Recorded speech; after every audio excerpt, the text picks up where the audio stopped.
સ્પર્ધાત્મક પરીક્ષામાં અવારનવાર કામ અને મહેનતાણા અથવા તો કામ અને સમયને લગતા દાખલાઓ પૂછાતા હોય છે. તો ચાલો આપણે આ વિડિયો લેક્ચરમાં જોઈએ કે આ પ્રકારના દાખલાઓનું સોલ્યુશન કેવી રીતે લાવવું. કામ અને મહેનતાણા માટે એક સૂત્ર છે, એક કામનું પ્રમાણ બરાબર કરેલું કામ છેદમાં તે કામ માટે લાગેલો સમય.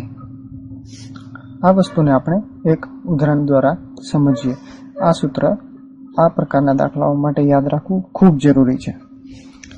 ઉદાહરણ છે, જો A એક કામ 12 દિવસમાં અને B તે કામ 6 દિવસમાં પૂરું કરતા હોય તો બંને સાથે મળી તે કામ કેટલા દિવસમાં પૂરું કરી શકે.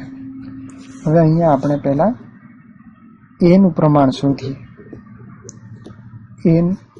એક કામ 12 દિવસમાં પૂરું કરે છે એટલે કરેલું કામ 1 છેદમાં તે માટે લીધેલો સમય એટલે 12 અને B તે જ કામ 6 દિવસમાં પૂરું કરે છે એટલે એક કામ ને તે માટે લીધેલો સમય બરાબર 6 દિવસ.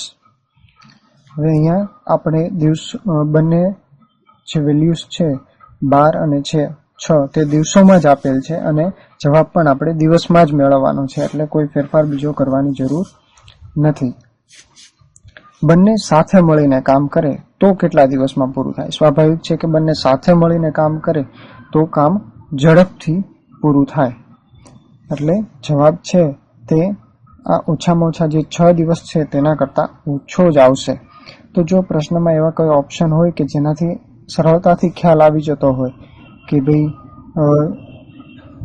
ધારો કે 18, 20, 4 અને 10 તો આવા ઓપ્શન હોય તો એમાં સરળતાથી આપણે માત્ર અનુમાન લગાવીને કરી શકીએ કે માત્ર 4 અને 4 જ આમાં જવાબ હોઈ શકે છે.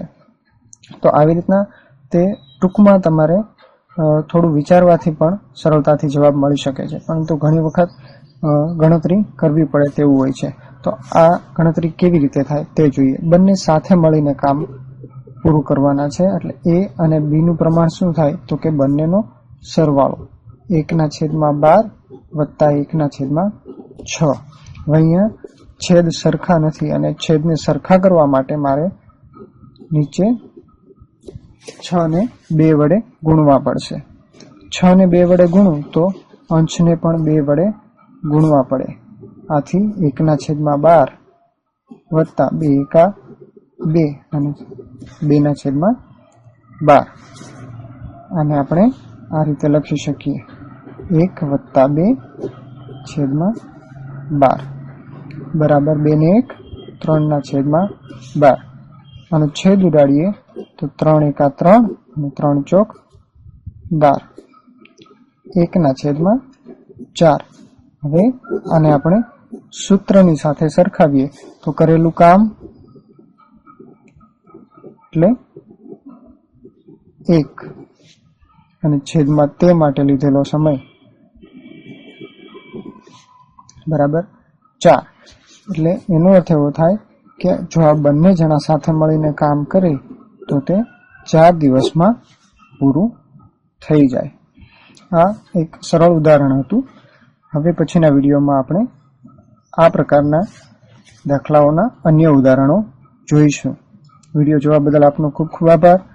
મહેરબાની કરી આ વિડીયો અન્ય લોકો સાથે શેર કરશો. Thank you.